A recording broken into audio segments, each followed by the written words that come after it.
Hello everyone, I'm Brandon King. And I'm Damon Allred. Movies are cool. We did a year-end list of the best films of 2023 back in January, February was it? Sometime earlier in the year. And we thought since somehow, some way, we're halfway through 2024 and there have been a lot of movies here. If you have not been checking out our coverage over on at KTAR News on TikTok, we've been reviewing movies over there, but we wanted to kind of recap the ones that really stood out to us that maybe we haven't talked about as much on that page and kind of recap the best films of 2024 so far in a format that this man has come up with and is going to explain to you right now. Well, I wish I came up with this format, but Yes, it's a format I love nonetheless. If you've never heard of a draft, we're going to go back and forth picking movies that have come out this year.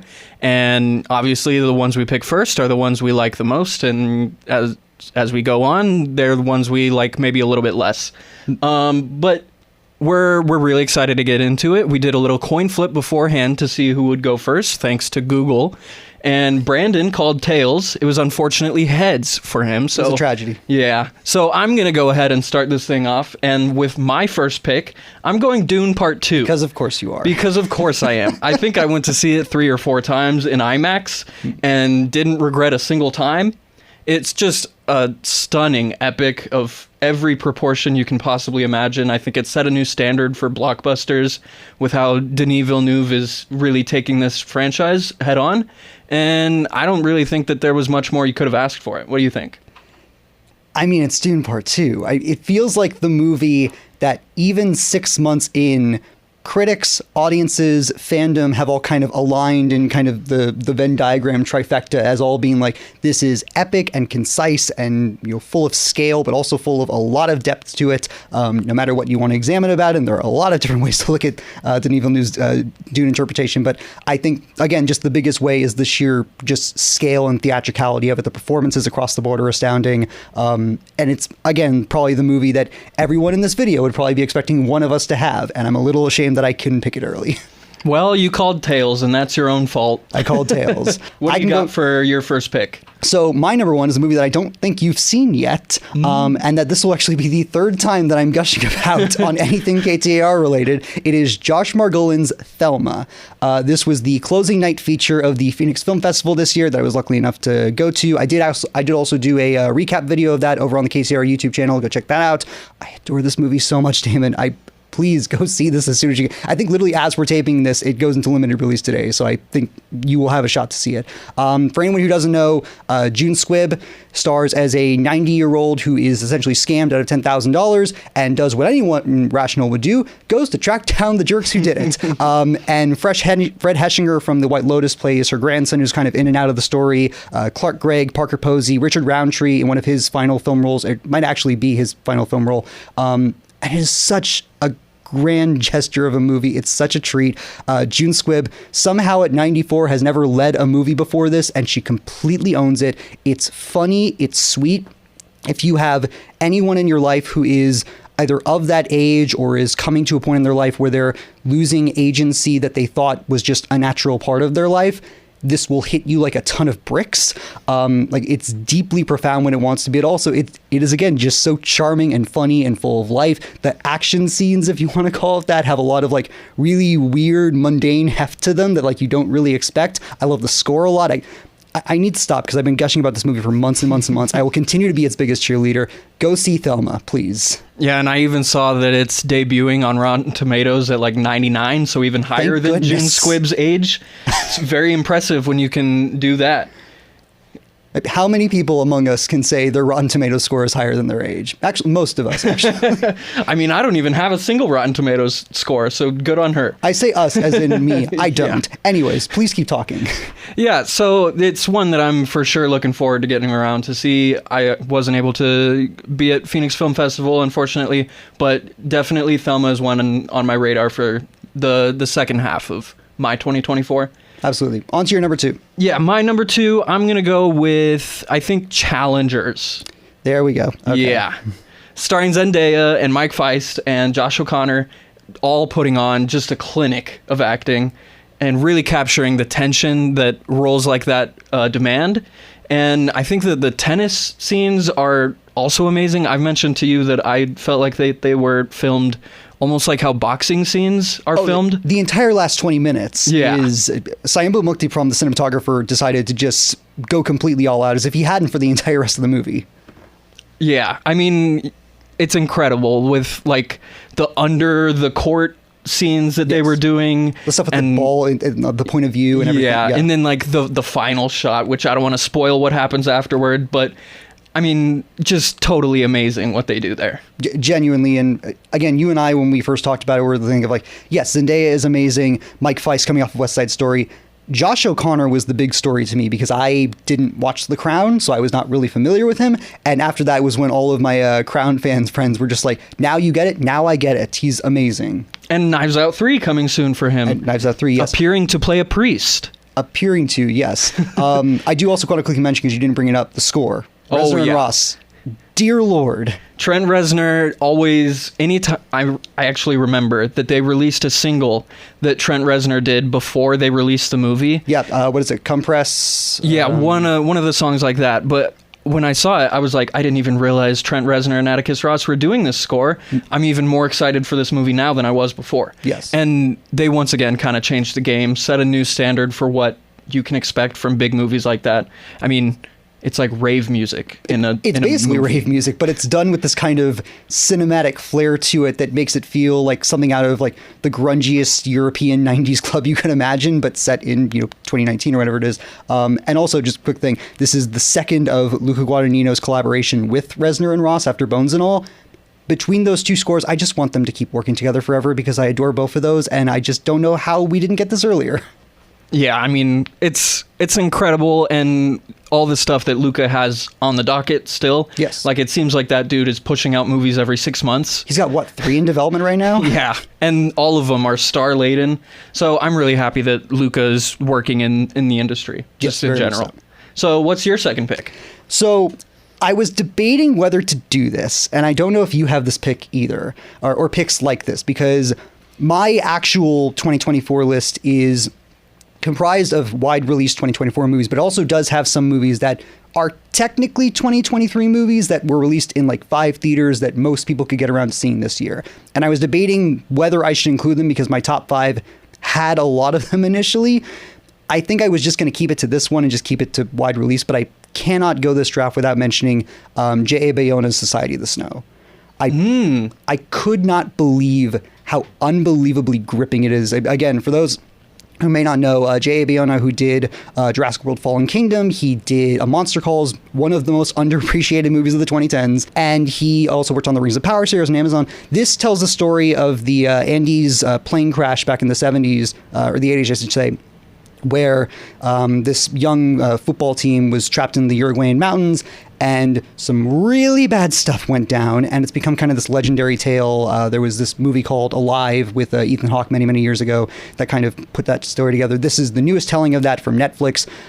There's also a documentary that comes with this. I think it's called What We Lost on the Mountain or something akin to that. Also very good. But the film itself, I remember watching this at like midnight, the night after it came out, and I think I stayed up pretty much the entire time through, and I was completely exhausted that day. From minute 1, it is absolutely gripping. The ensemble are amazing. I think it builds up just that right amount of heart and levity at the beginning to when all of the stuff starts going down. It really has that just downward spiral into this icy, mountainous world of hell that they're creating. The production design is amazing. Michael Giacchino's score. Michael Giacchino has had a great year for music. Oh, yeah. He really has. And I won't say that this is his best. We might talk about his best on this episode, but it is really memorable and really kind of has a lot of twinkling piano melodies. It has a lot of like really nice musical flourishes. Visually, I encourage you to watch the documentary because how they do the plane stunt and how they, how the actors prepare for all this. It is really insightful to see that process go on. But the story is beyond anything else gripping and insightful about the depths of humanity and where that goes to. It very rarely veers into exploitative territory, which I kept waiting for the moment when it would go to shock value for the sake of shock value. And it really doesn't. And it also has one of just the most completely euphoric endings I can imagine between the I won't say what, but the narration that goes over it, what actually happens to the remainder of the characters. It really is the complete package of a disaster movie in a way that that has a sensitivity that I haven't seen a lot of filmmakers tackle, and I just think it's brilliant. Yeah, I mean, Society of the Snow was one that got a lot of Oscar buzz, right? Yeah. Especially in those foreign categories. And it wound up getting makeup. Yeah, and it's one that I unfortunately haven't had the chance to go and check out yet, but sounds like it's one I need to get on. I would say put yourself in the headspace for it, because it is 2.5 hours, and it is, again, a downward spiral of a movie, but if you can make it through it, I think it's really, really rewarding. Great. Well, for my next pick, I think I'm going to go a little bit off the beaten path here and go with one that's more of like a crowd pleaser, and I'm going to go with Hitman. I was wondering where this would be on your list. Yeah. Because I'll just say it, I like it quite a bit, but you adore it. Yeah, I adore it. I think that I'm not going to be able to pronounce her name, but Adria Arjona? Yeah. I think that she has had an incredible arrival over these last couple years, making herself known on much bigger stages than previously, between things like Andor, which she was amazing in, and then this now, which she was amazing in. And I think she's really a lot of the lifeblood of this. Of course, basically. Yeah, when you're in the part of like the love interest and the person doing a lot of the double agent type things that this movie has to offer. I mean, her and Glenn Powell's chemistry is amazing. I think that it has a scene that uses a phone in the best way that I've ever seen.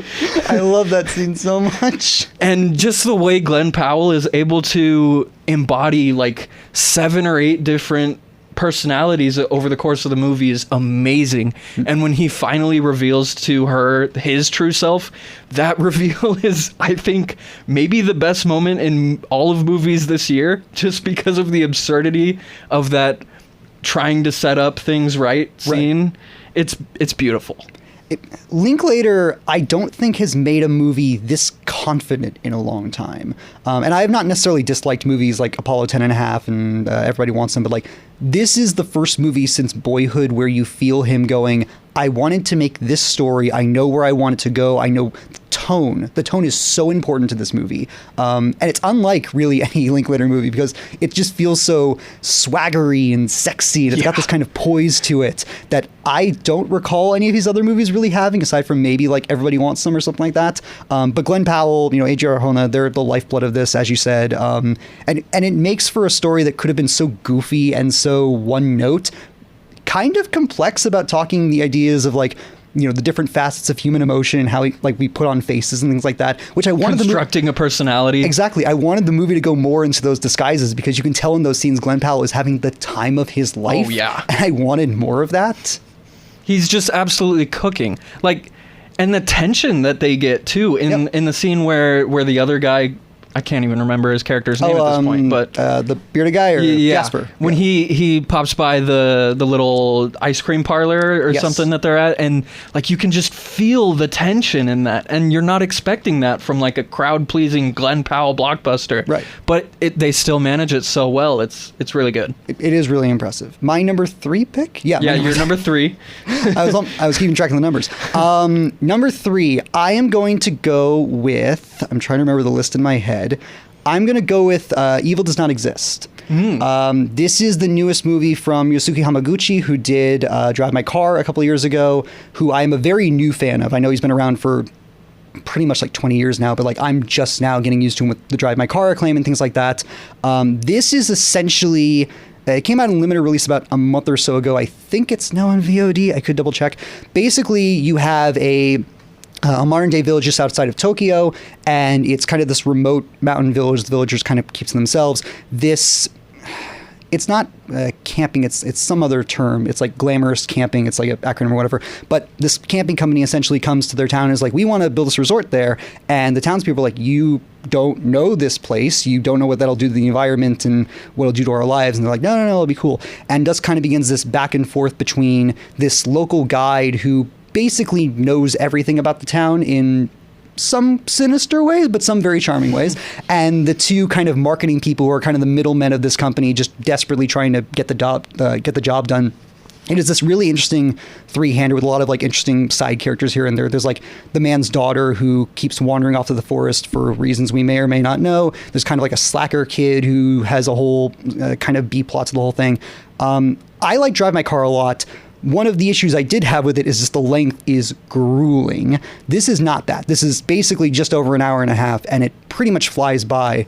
Yes. The cinematography in this is something to behold and might put you to sleep in the wrong mood. And I say that in the best way. Like, it lulls you into this kind of sense of security about the forest and the village and everything and the townsfolk. And the very easy way to look at it is, all these, big city folks, they're coming in to, take over our town kind of thing. And that is kind of how it starts. There's this whole scene with like the townsfolk asking questions. It does feel very, kind of like, 80s developmental project kind of thing. You've seen that before, but then it very much veers into a territory of very meditative on what does nature have the authority of, and it makes the idea that the villagers, for as much precedence and agency as they have, there is this idea that they themselves don't necessarily know the place maybe as much as they did, and that the people coming in do have some valid points. It makes for a movie that is deeply human in how complex it is. It would be very easy to have an easy villain or an easy plot setup kind of thing,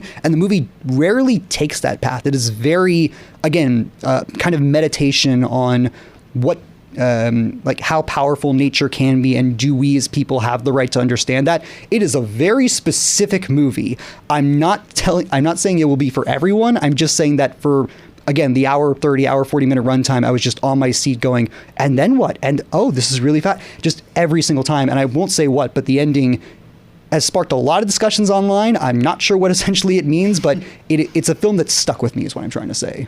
Well, I like that. I'm huge on movies with all sorts of like themes about what a differing perspective can mean, and so it sounds like there's a lot of that in that movie. I'll have to check it out for sure. I would tell you to watch it, if not solely for the ending, because I need someone to talk about the ending with. I'll check it out and let you know what I think for sure. Fair. Let's think. Where do I want to go here? Because there's kind of a couple different avenues I could go. Yeah. Like, I don't think I'm going to pick this one, but Kingdom of the Planet of the Apes is definitely one that's in my mind. That totally wasn't my next pick. Keep talking. I think with this one, I'm going to instead go Love Lies Bleeding. Oh, okay. Yeah. Kristen Stewart and another actress whom I cannot remember. Yeah, Katie O'Brien. An incredible display of the bodybuilding world, I guess. And all the terrible things that can go into it when you talk about like steroids and things like that. Right. But also just, what are you bodybuilding for? There's so much of the why are you doing this, and the how did you get to this point in your life where like you're focusing on this bodybuilding competition, and it is the only thing that matters to you. Yeah. And like, she's homeless in the movie. Yep. Because of things she has done in her past. But like, Kristen Scott is amazing. I think that as she has found the roles that are best for her over these last several years, she has just become an amazing bounce back from what she was as a Twilight star, unfortunately. That's part of her career. But I think Love Lies Bleeding is amazing. I think that there's so many cool different filmmaking aspects of it, like the weird trip sequence at the end. It does some very bold things in the third act. Yeah. I mean, it's just a movie I'm never going to forget this year, I don't think. Between the performances and just the vibe in general, it was one of my favorites of the year. There is that thing of, the sense of place about Love Lies Bleeding, and the idea of like, the town is a character. But like, the town is kind of a character in itself. The town is a character, for sure. Where it becomes this kind of, haven for people who don't want to be found, but is just kind of overflowing at the seams with just, grime and guts and that kind of thing. And again, Kristen Stewart, Katie O'Brien is still my favorite supporting actress pick of the year. Like, I really hope she gets in the awards conversation as we get later into the year. The visual style, Clint Mansell's score has really stuck with me in that kind of, and again, that Challengers kind of way where it's like industrial and techno kind of thing. It's a great movie. It really is. What's your fourth? Do you want me to go with Planet of the Apes? Because I will go with Planet of the Apes. If that is your pick, make it. Because I will applaud you. But I know you want to. But might there be another movie? The problem is I can only go with 5. Yeah.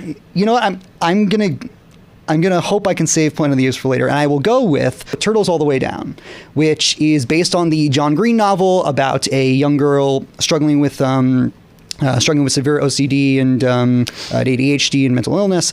You have Isabel Merced from a bunch of things, probably most notably the live-action Dora the Explorer movie, as the main character. You have Cree. You have, who else? Jason Smith Cameron from Succession as well.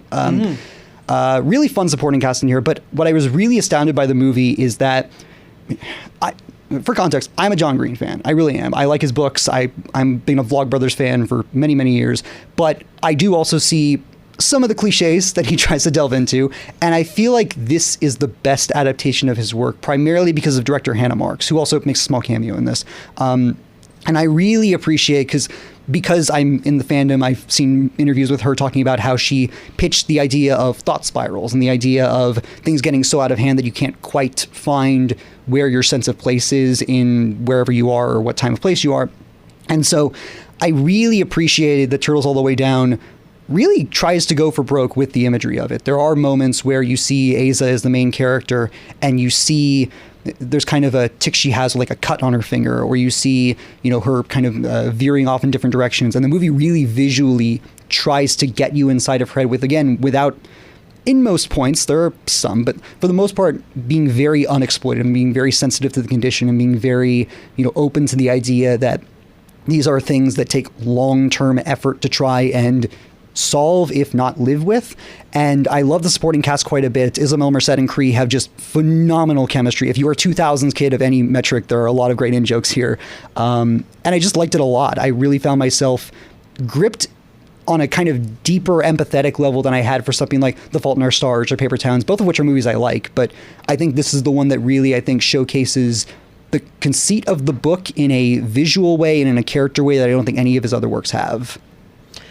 I have truthfully not been a massive film of John Green. I kind of just think he leans a little bit too much into the clichéing and that's totally fair. The impact lines. It feels like that he tries to shoehorn in sometimes. It can just kind of run a little sour on me, but he's certainly got his audience, I feel like. Yes, and I would tell you to check this out solely because of Hannah Marks, who I've liked quite a bit. She did a movie with John Cho about 2 years ago, I think, Don't Look Away, I think it's called, that I remember really enjoying. But I think this is the one where it puts her on my map of like, oh, she's visually interesting and has a really great eye on character depths and dynamics, and I really think she's someone to watch. I will check it out for sure then.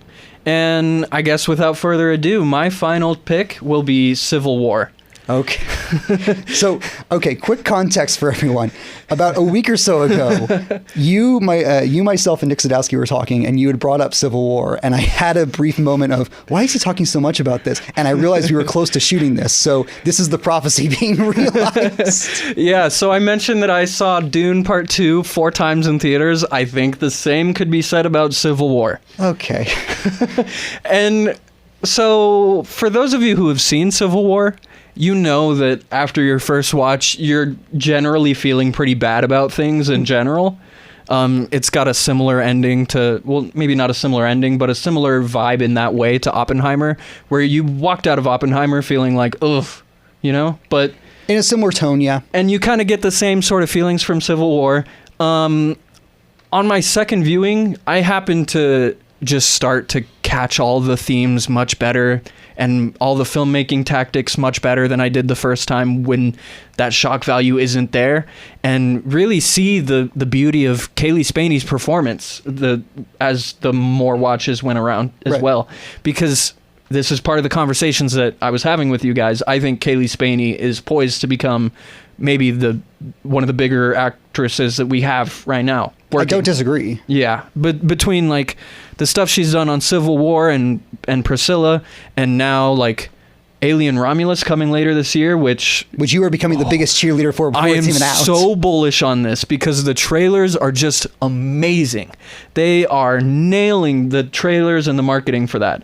And Kaylee Spaney's a big reason why. I mean, like in all the biggest impact moments of those trailers, she's right there front and center. Right. And she's in this movie just absolutely cooking and showing you all the real sides to her that I think that there are. Like the scene where she and Kirsten Dunst are trying on the dress in what seems like the peaceful town. And Kaylee is just totally nailing the vibe of like how a real person would be behaving in this situation, I feel like. And so I think between her and between the filmmaking tactics of going from Kirsten Dunst's photos to Kaylee Spaney's photos in like the movie, and how Kirsten Dunst tells this old guy that, oh, he's too slow and too old to run, and so he's not going to be good in this combat environment. Telling Kaylee Spaney, you're too young, you're not polished enough to be able to survive and thrive in a hard environment. But then as the movie goes on, it's really her that is struggling to survive in this environment, because I guess it's her becoming washed. Is that a fair way to put it? In a way. And then I'm just amazed at how they balance all these things together, and how there's that amazing moment in the ending that I won't spoil, but I think that's when it really all comes together. And I just feel really strongly about Civil War. I could have taken this very earlier on in the process because of how strongly I feel about it, but I knew I could get it in here at the end because you don't feel as strongly. I really do. But you know what? I do genuinely admire the fact that you were able to so eloquently present that, because I have seen takes of Civil War that are very, very universally positive, and takes around the other way around. And I do agree. There are good things about. I've always said, it's been 2 months, but I've said since it came out that if Alex Garland's goal was unwavering tension in the midst of, unyielding universal trauma, okay, fair enough. You have made your point. You have, your ensemble gets the bit. And again, Kirsten Dunst, Wagner Moura, Kaylee Spaney, they're all terrific in this. Oh, Jesse Plemons too. We in one gotta scene, mention him. and he's amazing. Yeah. And I have positive things to say about it. I just think it gets really, really murky at times. I don't think it fulfills its promise as much, but I do think, like you say, there is a point to it. If we're talking about the best films of the year, or at least if we're talking about the films of 2024 that have stood out the most, Civil War does not blend into the background. I'll say that much. And really, as a journalist, you can't deny the journalistic my bias, I guess, as a journalist, to liking a movie about journalism. There's a specificity to it. There sure is. My final pick, since you didn't pick it, Kingdom of the Planet of the Apes. Let's go. The complete other way around. I mean, in some ways, it's a little similar. I mean, it is a little similar. Both in ways are road trip movies. Yeah. God, now I'm going to start to think about the similarities between Civil War and Kingdom of the Planet of the Apes. No, I thought this movie was terrific. I really did. You and I both talked about this before. We're big fans of the reboot trilogy. You went back and watched all of the originals before this. All in a 5-day span. I watched all 10 Planet of the Apes movies. I still need to match you on that, because I only went back and watched the first one, which is terrific. But Rise of the Planet of the Apes, Rupert Wyatt, who always gets left out of the conversation, did a very good job with that movie. And then Matt Reeves comes in and just blows us out of the water with Dawn of the Planet of the Apes and War in 2017. And then for a while it was pretty quiet. And then we heard that, with the Fox merger, we're getting more Apes movies, and we all went, cool, what does that mean? And then Wes Ball was attached, who did the Maze Runner movies, and we're all like, cool, what does that mean? And who is doing the Zelda movie, right? He is? I believe so. I didn't hear about that. I believe that is the news. I'm going to be... Fact check that when we get out of here, but...